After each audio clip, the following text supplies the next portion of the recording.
¿Crees que ahorrar dinero siempre es bueno? Te diré algo que quizá te incomode, pero que puede rescatarte a tiempo. A veces, guardar por guardar es la manera más lenta y silenciosa de perderlo todo, porque el dinero que no sirve, se oxida por dentro como un clavo bajo la lluvia, y el corazón que se aferra a un frasco tiembla cuando el mundo cambia de precio, pero esta no es una simple opinión. Es la historia de un hombre que descubrió que la fe en Dios y el trabajo con propósito valen más que cualquier jarra escondida bajo la cama, y que la verdadera seguridad no está en la cantidad ahorrada, sino en lo que esas manos, guiadas por el cielo, se atreven a multiplicar, de modo que si te quedas hasta el final, quizá tu mirada sobre el dinero, la esperanza y la seguridad cambie para siempre, porque hoy caminaremos desde la sequedad de un patio vacío hasta el canto de un taller vivo.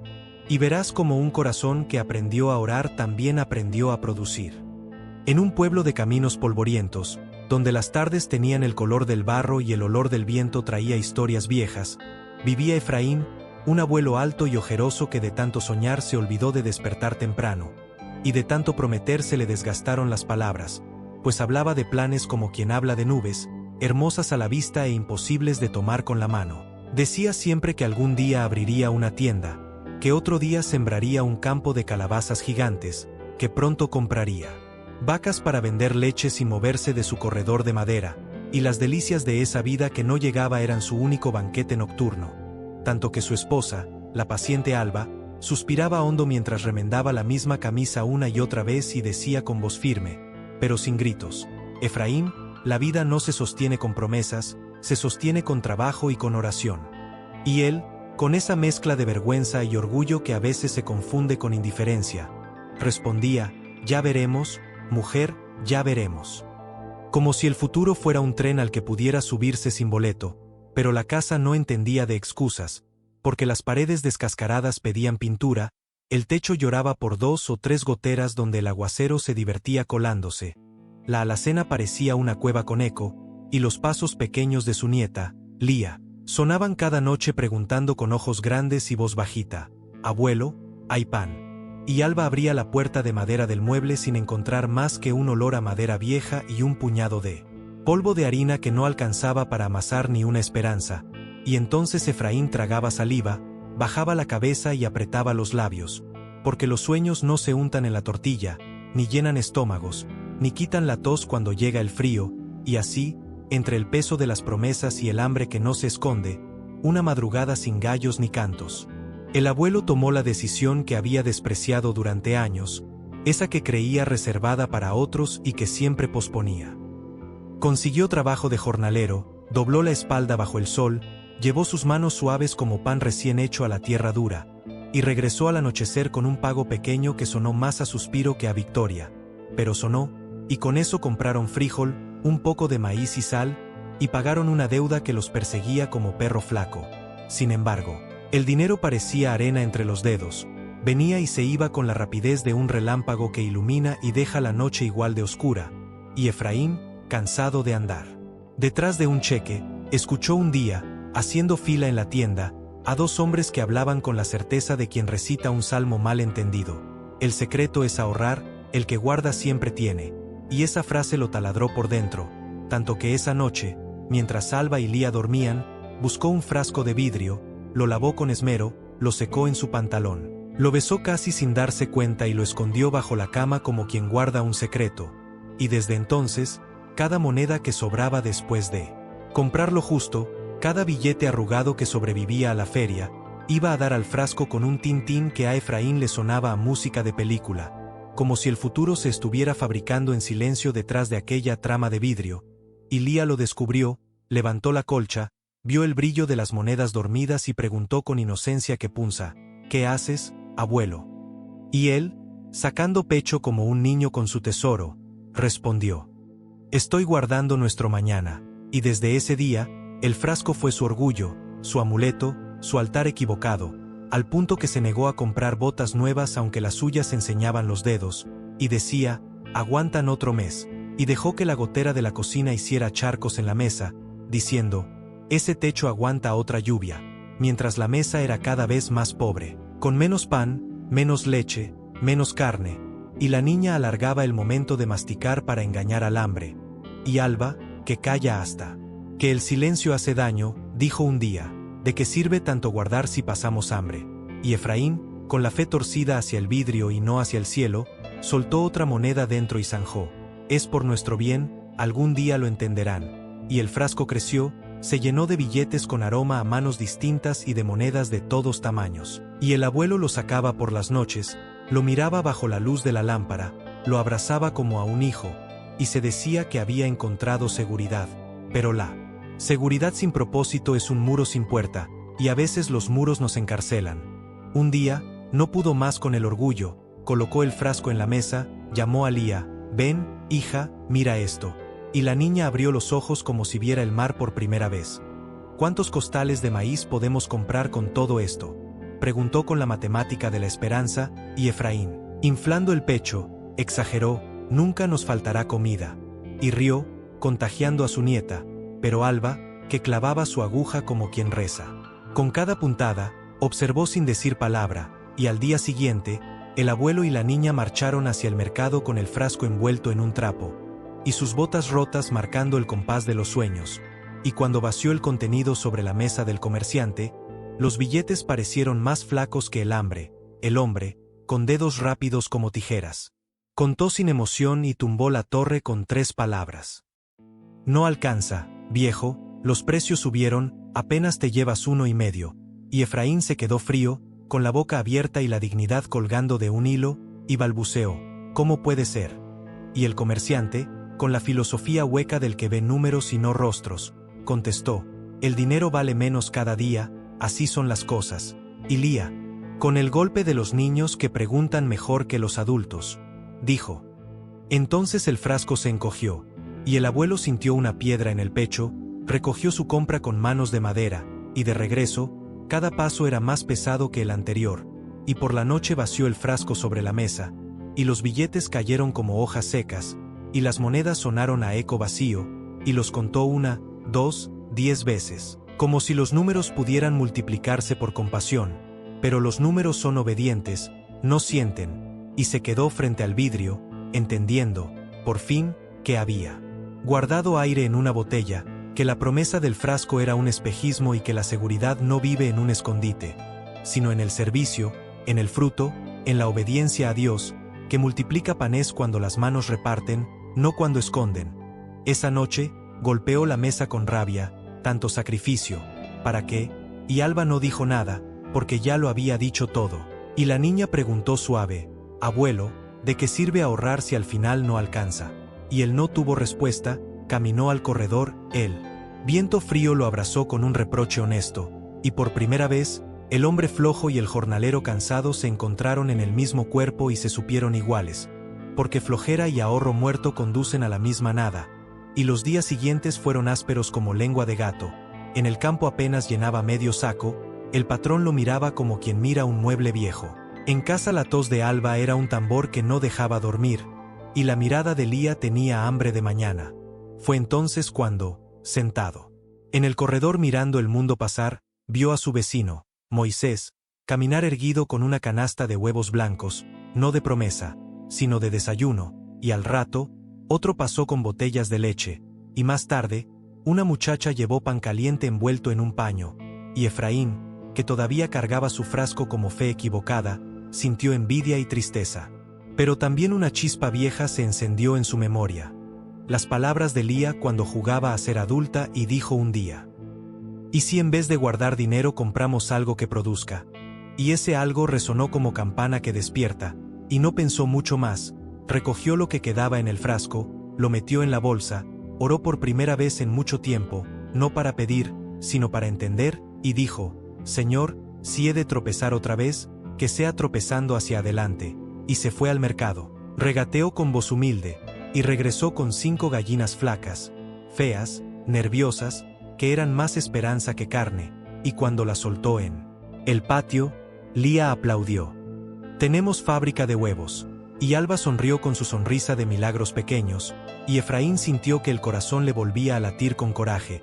Y al principio un huevo, luego 2, luego 3, y Alba los partía con saber de madre, y a veces vendían uno al vecino por unas monedas que parecían semilla, y con esas monedas compraron otra gallina menos temerosa. Y el patio, antes un rectángulo de polvo, se llenó de cacareos y carreras, y Efraín, que solo conocía el cheque y el frasco, llevó un cuaderno torcido donde anotaba cada huevo y cada venta con letra que parecía bailar, y las cuentas eran chuecas, pero eran vida escrita, y de a poco, los vecinos golpearon la puerta con preguntas útiles. ¿Tendrás una docena para mañana? Guárdame media docena, te pago anticipado. Y el abuelo, nervioso, aprendió a negociar como quien aprende a rezar, con errores y gratitud, y el trabajo dejó de ser cadena para volverse fruto. Y cada huevo en su palma era una oración contestada, y una tarde, tomando uno contra la luz, dijo a Lía: esto vale más que un frasco lleno de billetes, porque esto alimenta, se multiplica y no pierde su valor. Y la niña lo abrazó: entonces ya no eres flojo, abuelo. Y él, con lágrimas que limpian, respondió: no, hija, aprendí que la flojera y el ahorro muerto llevan al mismo lugar. La fe sin obras es frasco vacío. Y el frasco quedó olvidado bajo la cama como se olvidan los amuletos cuando llega la fe, y en su lugar, cada cacareo fue canto de abundancia. Cada cascarón abierto fue amanecer, y la vida empezó a florecer con la fuerza de lo simple, y el patio se hizo pequeño para tanto movimiento, y Efraín miró más allá de la cerca y pensó si no sería tiempo de dar un paso que asustaba, y oró: Señor, si esto viene de ti, ensancha mis límites, y si no, quítame la soberbia, que no confunda productividad con codicia. Y esa noche soñó con un panal dorado colgando de un mezquite, y al despertar, el sueño no era una orden, pero sí una idea, y preguntó a don Hilario, el apicultor del pueblo, si podía enseñarle, y el viejo, con ojos de miel, aceptó con la condición de que Efraín diezmaría su primera cosecha de miel para la capilla, y Efraín dijo que sí, porque la fe que no comparte se estanca, y juntó unas monedas, vendió 2 docenas por anticipado, compró una colmena usada y un traje de apicultor que parecía más payaso que santo, y aprendió a no temer al zumbido, a respetar el orden de las abejas, y cuando sacó su primer litro de miel, Lía probó con los ojos cerrados y dijo que aquello sabía a sol, y Efraín llevó un frasco a la capilla, lo puso en el altar y, con manos temblorosas, dio gracias, y el sacerdote, agradecido, les habló del siervo que enterró el talento, y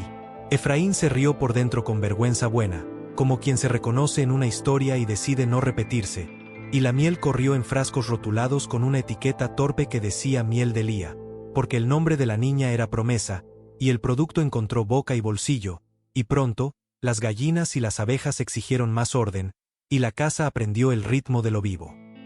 Al amanecer el patio cantaba, al mediodía el panal murmuraba, y al atardecer el cuaderno crecía en números y gratitud,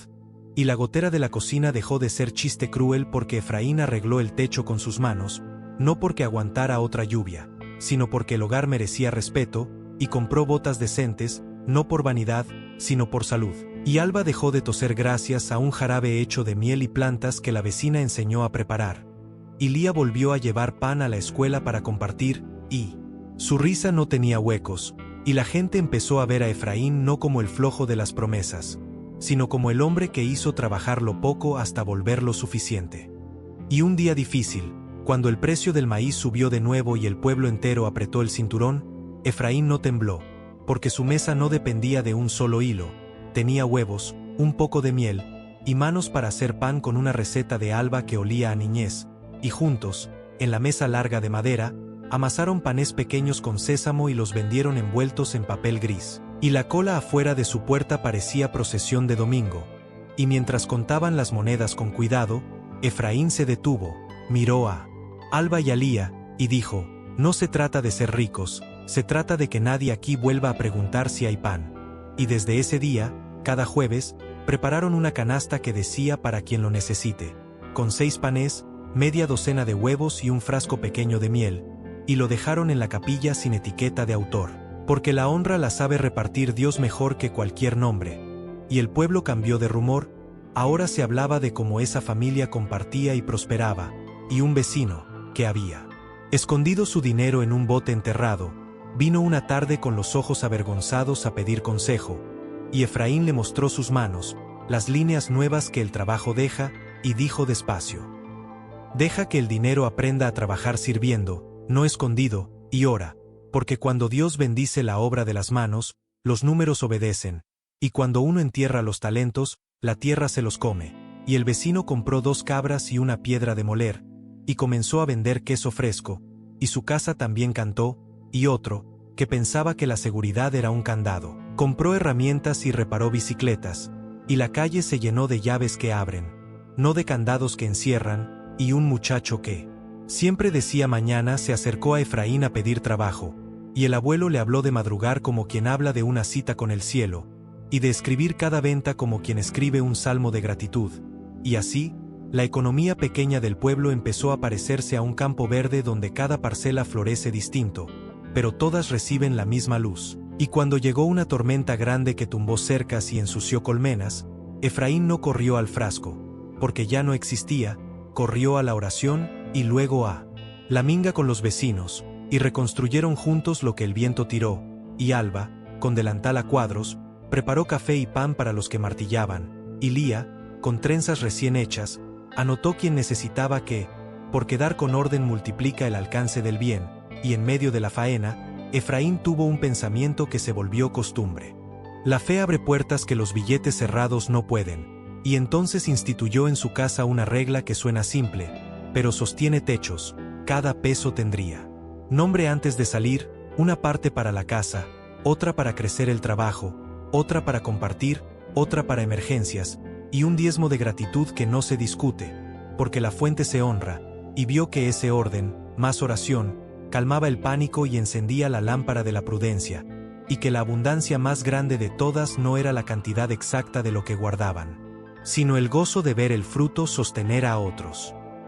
Pasó el tiempo y Efraín envejeció distinto, ya no con la espalda de rama seca, sino como árbol con memoria, y un atardecer, sentado en el mismo corredor donde antes se ahogó de vergüenza, levantó un huevo contra el sol que bajaba y dijo a Lía, que ya estaba más alta y con los ojos llenos de proyectos: este huevo vale más que un frasco lleno de billetes arrugados, porque no se pudre cuando lo pones a trabajar, y si decides incubarlo, se multiplica, y si lo vendes, vuelve en pan, y si lo compartes, vuelve en abrazo, y si lo usas para crear, se vuelve receta y negocio. ¿Ves? El dinero escondido se muere, pero el valor que sirve se multiplica, y la niña, con un cuaderno nuevo bajo el brazo, anotó esa firma del abuelo: servir multiplica, y él añadió, mirando al cielo ya naranja: nunca más voy a confundir candado con seguridad, ni frasco con futuro, porque la verdadera seguridad vive en el Dios que bendice el trabajo honesto, en la comunidad que se abraza,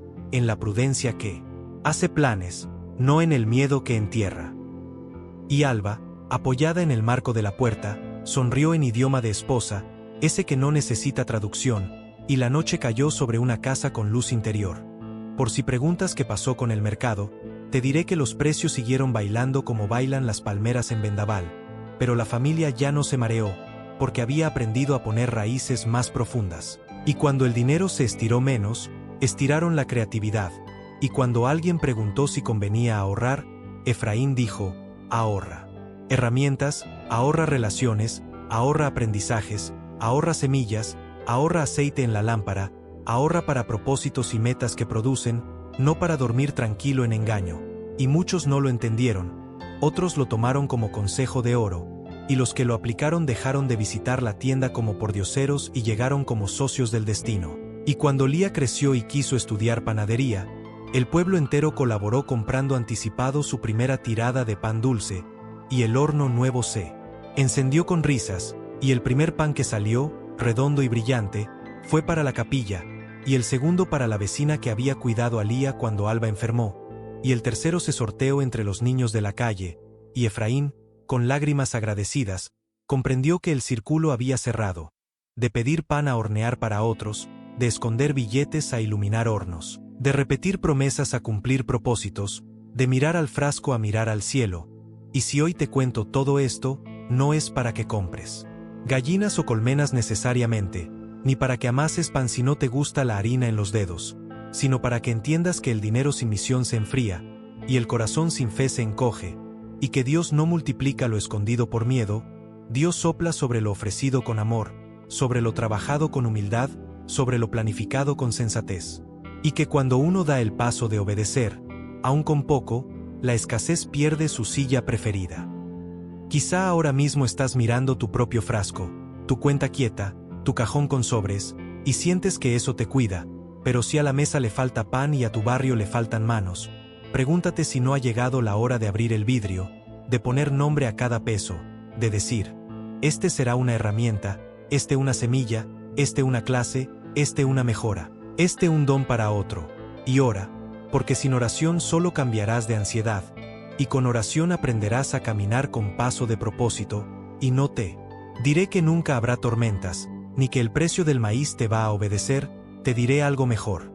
Cuando el cielo reconoce en ti un corazón que multiplica y comparte, el pan no faltará, la creatividad crecerá, y tu seguridad no tendrá paredes de vidrio, tendrá puertas de misericordia, y si llegaste hasta aquí con el corazón apretado, toma aire, mira alrededor, elige un primer paso pequeño y santo, una gallina, un curso, un servicio, una herramienta, una alianza, una semilla, y ponlo frente a Dios, diciendo como Efraín aquella mañana que cambió su casa, Señor, bendice la obra de mis manos y enséñame a multiplicar lo poco para tu gloria y el bien de los míos, y luego levántate, porque la fe no es sillón, la fe es camino, y si esta historia te rozó los huesos, si te recordó que la seguridad que no comparte es una trampa, suscríbete en tu corazón a la disciplina del trabajo con propósito, y si también te sirvió como un pan tibio en tarde fría, suscríbete a este canal para seguir escuchando relatos que encienden. Comparte esta historia con quien guarda en frascos lo que podría convertirse en vida,